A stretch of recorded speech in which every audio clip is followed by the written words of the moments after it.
Você sempre foi conhecido aí como um dos empresários que mais entendia a importância do ideário liberal, de mudar a mentalidade do povo, e nós temos uma grande agenda, né, de diminuir o escopo do Estado e garantir mais liberdade aos indivíduos e aos empreendedores, aqueles que criam riqueza e emprego. E aí, de repente, você vai lá e faz aquilo que os liberais de fato temem, ir para o governo, né?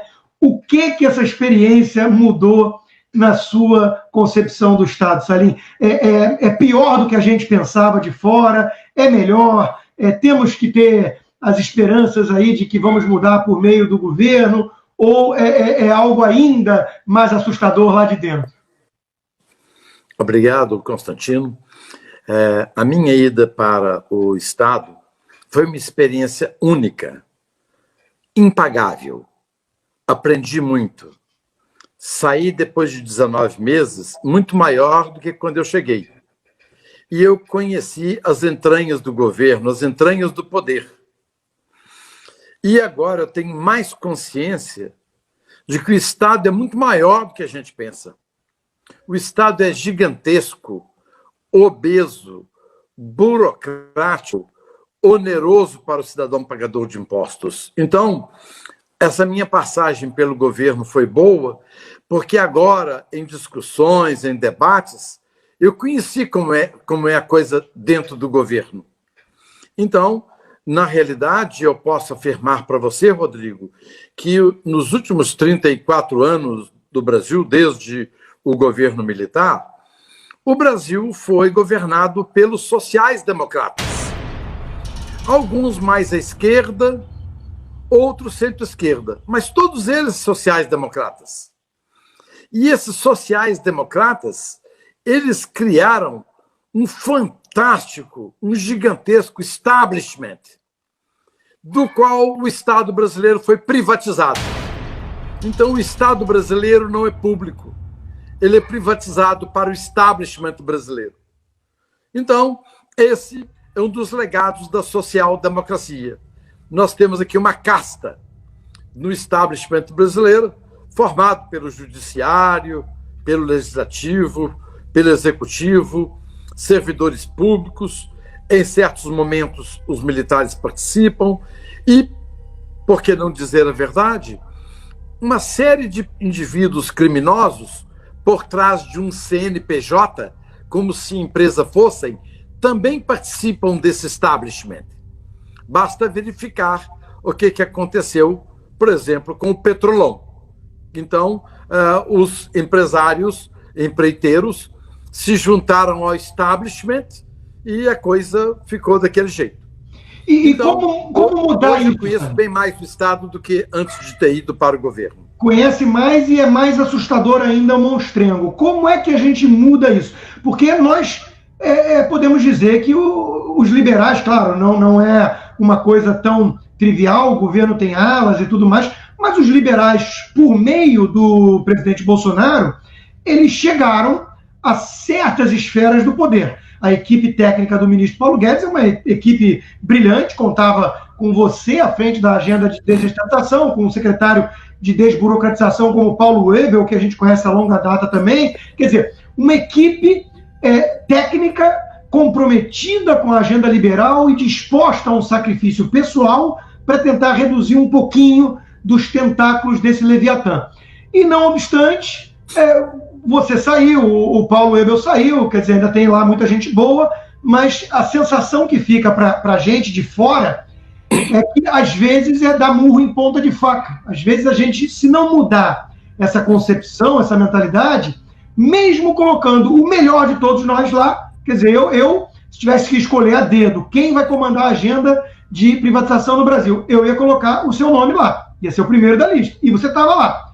E nós estamos vendo a dificuldade de entregar essas privatizações. Quer dizer, hoje tem a notícia de que os Correios finalmente vão entrar aí nesse processo. Precisa criar uma lei para privatizar a estatal. É aquilo que você falou, quer dizer, criam os mecanismos para quase inviabilizar a venda dessas empresas.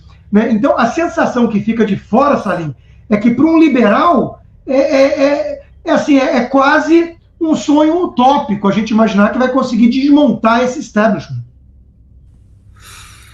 Rodrigo, nos anos 80, quando eu me juntei ao Instituto Liberal, Donald Sturt, Melchior, Roberto Campos, Og Leme, Jorge Gerdau, nós cabíamos numa Kombi. Então, os liberais brasileiros estavam restritos a uma Kombi. No governo, quando Guedes foi chamado para ser o ministro da Economia, os liberais no governo já cabiam num micro-ônibus de 16 lugares.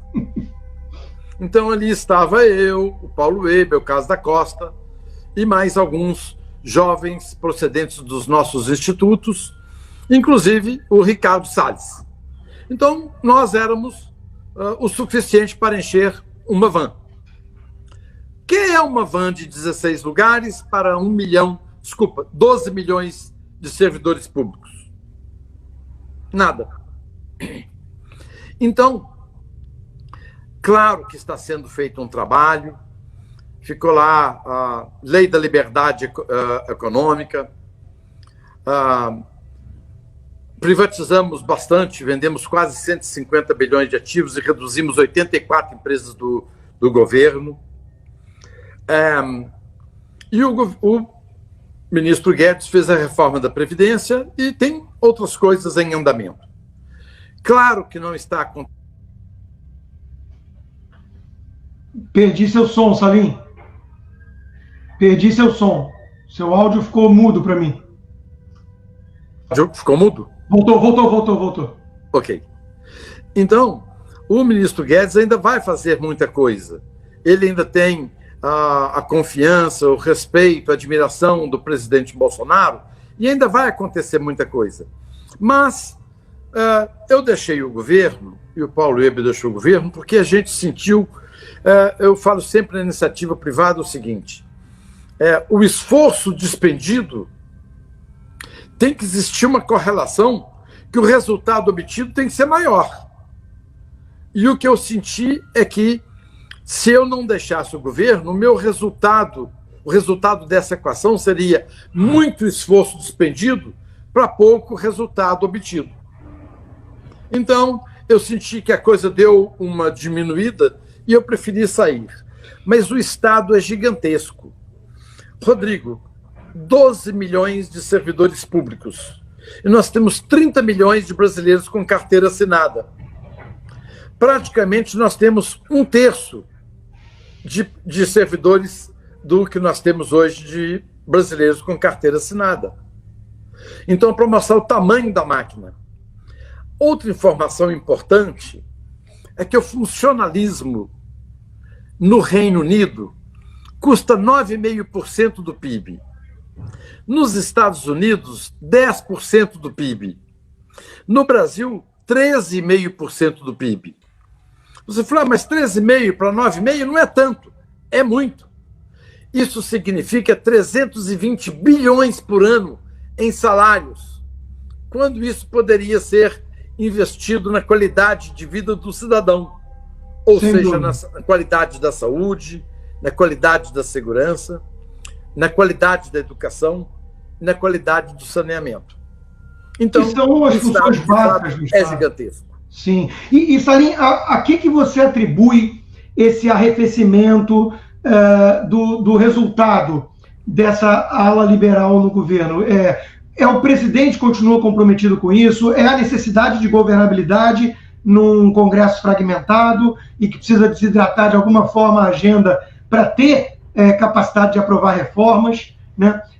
A que você atribui isso? Porque de fora tem muita gente que interpretou a saída sua e do Paulo Weber, que se deu inclusive na mesma semana, no mesmo dia, né, como uma espécie de alerta ou como uma espécie quase de jogar a toalha, né? E aí ficam fritando o Paulo Guedes e cantando a sua eminente saída todo dia quase na mídia. Como é que está hoje, na sua visão agora de fora, o comprometimento do presidente e do governo com essa nossa agenda de reformas liberais?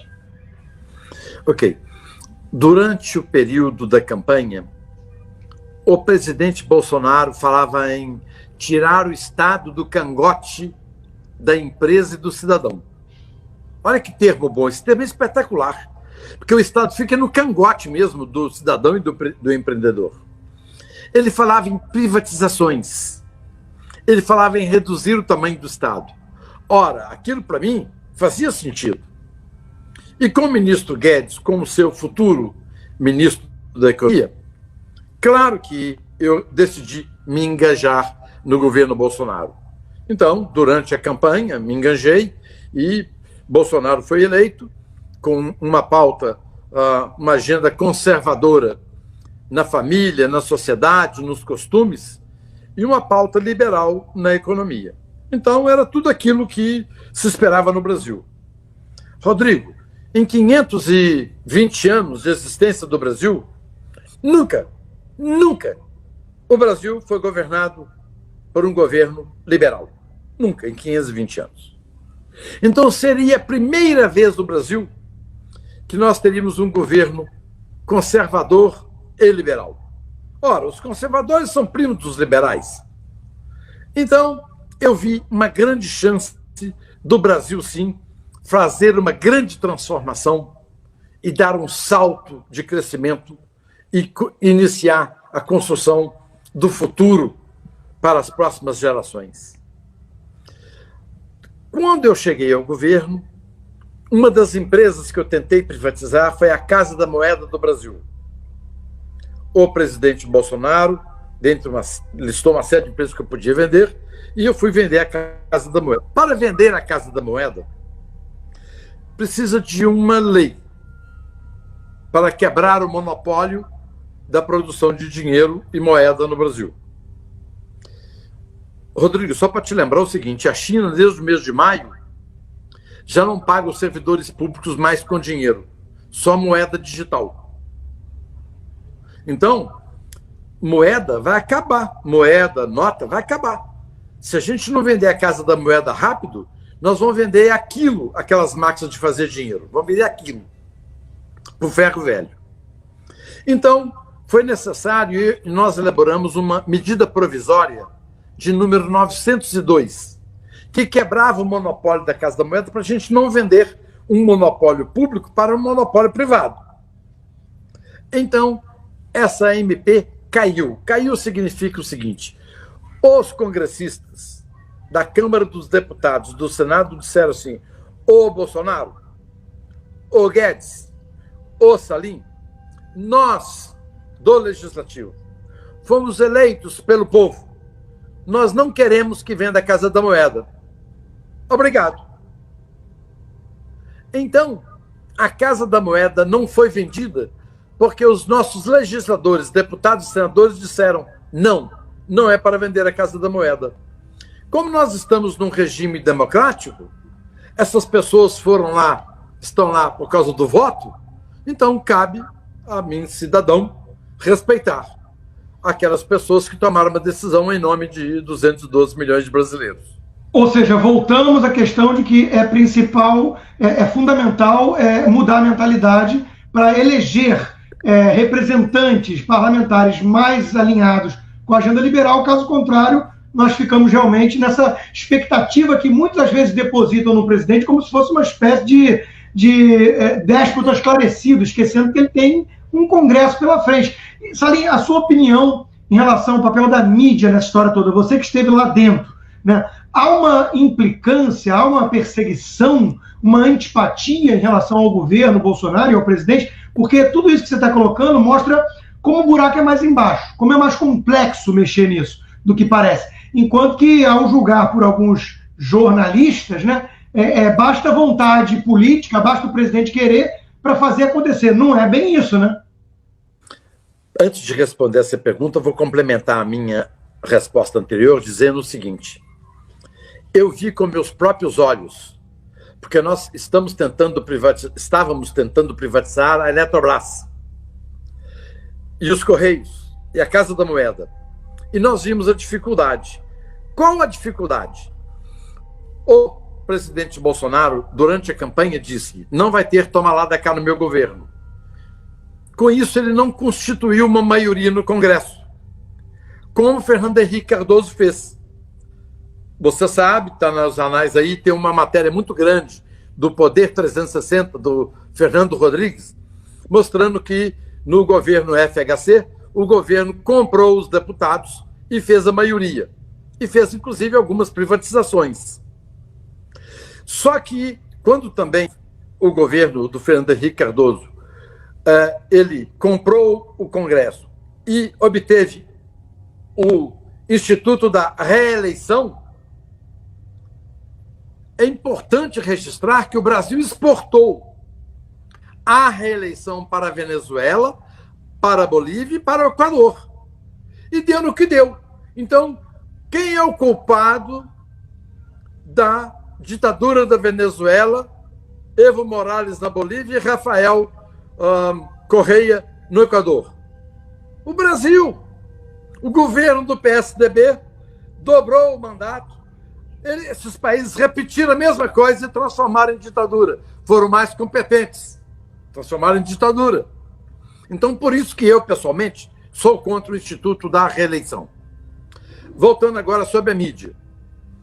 Eu estive dentro do governo e vi. Eu presenciei. Eu sou testemunha ocular. A mídia não gosta do governo Bolsonaro. No início, a mídia gostava do Guedes, mas não gostava do Bolsonaro. Hoje a mídia não gosta nem do Guedes, nem do Bolsonaro. O que aconteceu? A mídia brasileira mamou nas tetas dos sociais-democratas nos últimos anos. Mamou nas tetas. A mídia brasileira adorou os governos sociais-democratas e nadaram de braçadas nos anúncios de governo de estatais. Chega o novo presidente e fala: eu prefiro investir em creche, na qualidade da merenda escolar, do que em propaganda. E cortou 1,8 bilhões de mídia do governo e das estatais. Então, o que aconteceu?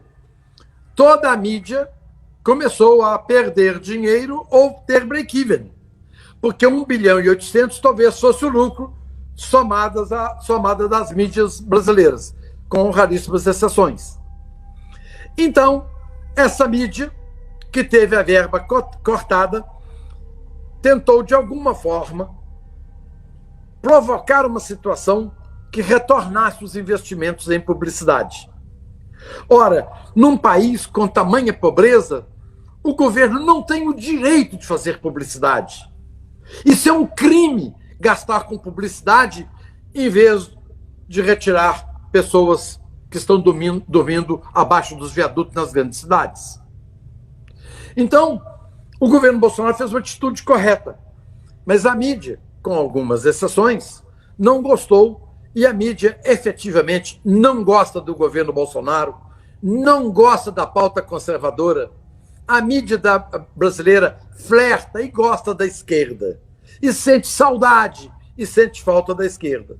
Então, a mídia, eu acho que hoje, é meio duro eu falar, mas eu acho que a mídia devia ser ética. É um compromisso de quem informa o cidadão, é a ética. Na hora que você parte para uma tendência, você deixa de ser ético. Então, acho que o Brasil possui liberdade de expressão, isso é muito bom, reafirmado pelo presidente Bolsonaro, ótimo. Agora a mídia ficou para trás. Como também ela está desesperada, porque ela está perdendo muito mercado para a mídia digital. E ela não está sabendo se transformar. Então, eles estão um pouco alvoroçados. E nisso, o que sobrou nós precisamos de mais anúncios de governo e de estatais. Certo. Então, salvaguardando alguns revistas de jornais, eu diria para você que nós precisaríamos de ter uma mídia mais justa, mais ética, mais transparente nas informações. Perfeito. As manchetes de jornal não é o que acontece no governo.